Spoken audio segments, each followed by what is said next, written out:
واللہ یعلم منہ شرا ویقول الناس فیہ خیرا فیقول اللہ تعالی قد قبلت شہادت عبادی لعبدی وعفوت عن علمی. یہ حدیث قدسی ہے کہ میرا اللہ کہتا ہے جب کوئی شخص مرتا ہے، کوئی عورت مرتی ہے، کوئی مرد مرتا ہے، اور اللہ جانتا ہے کہ یہ عورت بہت غلط ہے، یہ مرد بہت غلط ہے، لیکن محلے کے لوگ کہنا شروع کرتے ہیں بہت نیک خاتون تھی، بہت نیک خاتون تھی، اور محلے کے لوگ کہتے ہیں بڑے نیک آدمی تھے، یہ تو بڑے عالم تھے، یہ تو بڑے واعظ تھے، یہ تو ساری زندگی حدیث پڑھاتے رہے، یہ تو ساری زندگی دارالفتاح میں بیٹھے رہے، یہ تو ساری زندگی اللہ کا کام کرتے رہے، یہ تو ساری زندگی مسجد کو آباد کرتے رہے، یہ تو ہر سال حج کرتے تھے، عمرہ کرتے تھے.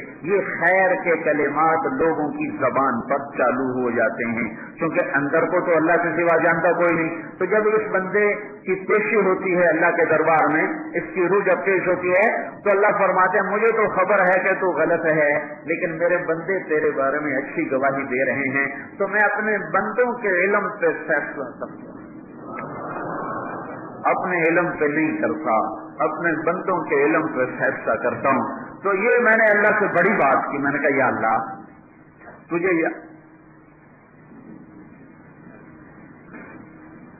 یاد تو بھولے کو کروایا جاتا ہے نا، مجھے یاد کراؤ کہ میں کچھ بھول جاتا ہوں، کچھ یاد رکھتا ہوں. تو بھولا ہوا نہیں ہے، تو بھولا ہوا نہیں ہے. تجھے تو میں واسطہ دیتا ہوں تیرے اپنے بول کا، تو تو نے یہ کہا ہے کہ جب کوئی 2 نمبر ہی آ جائے تیرے دربار میں اور لوگ کہیں 1 نمبر ہے، تو پھر تو لوگوں کی گواہی پہ فیصلہ کرتا ہے. تو یا اللہ تو جانتا ہے کہ میں غلط ہوں، لیکن یہ باہر ہسپتال بھرا ہوا ہے، یہ سارے کہہ رہے ہیں کہ بہت نیک ہے، بہت نیک ہے. تو اگر میری پیشی کا وقت آ چکا ہے تو پھر لوگوں کی گواہی پہ فیصلہ کرنا، اپنے علم پہ فیصلہ نہ کرنا. یہ بات میں نے بڑی اپنے اللہ سے. میرا عزیزو، مرنے والے کی نظر سے دنیا کو دیکھو تو تمہاری ترجیحات اپنے آپ تبدیل ہو جائیں. یہ صرف پڑھنے پڑھانے سے نہیں آتا. مفتی رفیع صاحب تشریف لائے میرے مدرسے حسنین میں، تو انہوں نے بڑی عجب بات فرمائی کہ ہم مدارس میں دین پڑھاتے ہیں، سکھاتے نہیں ہیں. تو ان کی بات مجھے کاٹ گئی کہ یہ تو صحیح فرما رہے ہیں. ہم تو صبر کا مطلب بتاتے ہیں، صبر والا تو نہیں بناتے. ہم تو تقویٰ کا مطلب بتاتے ہیں، تقوی والا تو نہیں بناتے. ہم تو خشوع کا مطلب بتاتے ہیں، خشوع والا تو نہیں بناتے. ہم تو جواد اور کریم کا مطلب بتاتے ہیں، انہیں جود و سخا نہیں سکھاتے. دین پڑھایا جاتا ہے، سکھایا نہیں جاتا. سیکھنا الگ محنت ہے.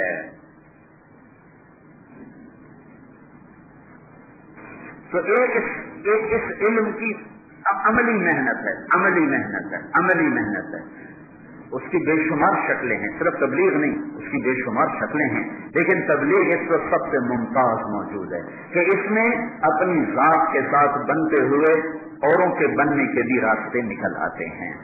اور جو یہ بگڑا ہوا معاشرہ ہے، اس کو درست کرنے کی ابتدا کہاں سے کی جائے، کہاں سے کام شروع کیا جائے کہ یہ سارا معاشرہ صراط مستقیم پر آ جائے اور ہر طبقے کا بگاڑ وہ سدھار میں تبدیل ہو جائے. تو اس کے لیے ہمیں نقطۂ آغاز اگر صحیح ہو گیا تو انجام بھی صحیح ہو جائے گا. بگڑے ہوئے معاشرے کو ہم دیکھتے ہیں، جب معاشرہ اپنے بگاڑ کی انتہا کو پہنچا تو اللہ نے نبی کو بھیجا، بادشاہ کو نہیں، کسی فلسفی کو نہیں، کسی منطقی کو نہیں، اللہ نے نبی کو بھیجا، رسول کو بھیجا. اب ہمارے رسول صلی اللہ علیہ وسلم آئے اور چلے، وہ سارے عالم کے نبی بن کر آئے، سارے عالم کے رسول بن کر آئے. تبارک الذی نزل الفرقان علی عبدہ لیکون للعالمین نذیرا، سارے عالم کے لیے. اب آپ چلے گئے تو اب آپ کے بعد آپ کی جوہد اور محنت وہ سبب اور ذریعہ ہے قیامت تک کے بگاڑ کے سدھار کا. تو ہم یہ دیکھتے ہیں کہ جب اللہ کا نبی آیا تھا بگڑے ہوئے معاشرے میں کام کرنے کے لیے، تو اللہ نے ابتدا کہاں سے کروائی، وہاں سے ابتدا ہو جائے گی تو کام سیدھا ہو جائے گا. تو ہم دیکھتے ہیں یا ایھا المدثر، قم کیا کہا، فانذر، فانذر، اب یہیں ٹھہر جائیں، فانذر، اور پیچھے چلے جائیں. سب سے پہلا رسول جو کافروں کی طرف آیا، جو اہل باطل کی طرف آیا، وہ ہیں نوح.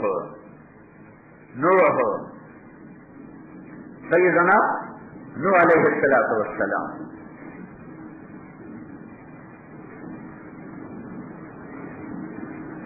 اللہ تعالیٰ ان سے فرماتا ہے انا ارسلنا نوحا الى قومه انذر یا ایھا المدثر قم فانذر. یہ 1.25 لاکھ نبیوں کی محنت 2 جملوں کے درمیان ہے. یہ بتاتی ہے کہ بگڑے معاشرے میں ابتدائی عمل کہاں سے ہے. قم فانذر، انذر کا یہاں مفعول بہ مذکور نہیں ہے، عموم اور وسعت پیدا کرنے کے لیے، اور وہاں نوح علیہ السلام کے سامنے مفعول بہ مذکور ہے.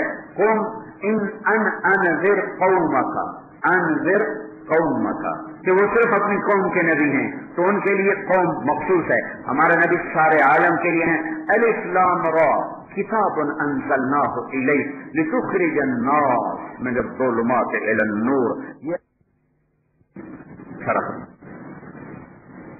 بہنوں کو حصہ دینا اتنا ضروری ہے، سارا رزق حرام ہو جاتا ہے.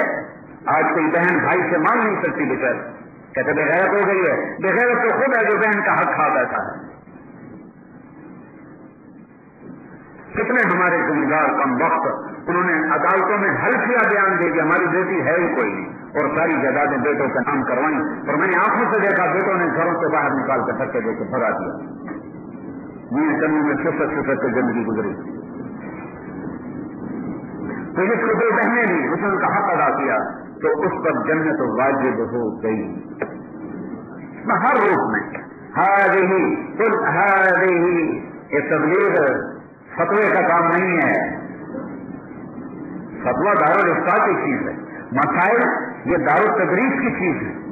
یہ ممبر اس کے لیے نہیں ہے، یہ تو الفت و محبت کے پھول بکھیرنے کے لیے. شرابی کی بھی عزت کرو، احترام کرو، شاید توبہ کر جائے. ہے سبیل، پھر سبیل سبل سے ہے. سبل بارش کو کہتے ہیں. جیسے بارش کا پانی سب سے مزیدار، سب سے پاکیزہ، یہ دعوت کا کام سب سے مزیدار، سب سے پاکیزہ. جیسے بارش مردہ زمین زندہ کرتی ہے، یہ دعوت کا کام مردہ دلوں کو زندہ کرتا ہے. جیسے بارش زمین کے شگاف، پھٹے ہوئے شگاف، وترل ارض حامدہ وترل ارض خاشعہ وترل ارض حامدہ، شگاف پڑ گئے، وترل ارض خاشعہ، زمین بنجر ہو گئی، بارش آئی آباد ہو گئی. ایسے ہی بنجر دل پھٹے ہوئے دلوں کو جوڑنے کے لیے ہے یہ دعوت کا کام. جیسے قوس و قزح کے رنگ سے دنیا حسین ہو جاتی ہے، ایسے ہی دعوت کے رنگ سے انسانیت حسین ہو جاتی ہے. جیسے بارش کے پانی سے زمین لہلہا جاتی ہے، دعوت کی محنت سے دلوں کی زمین لہلہا جاتی ہے. جیسے بارش سے بہار آ جاتی ہے، ایسے ہی دعوت کے کام سے ویران سینوں میں ایمان کی بہار آ جاتی ہے.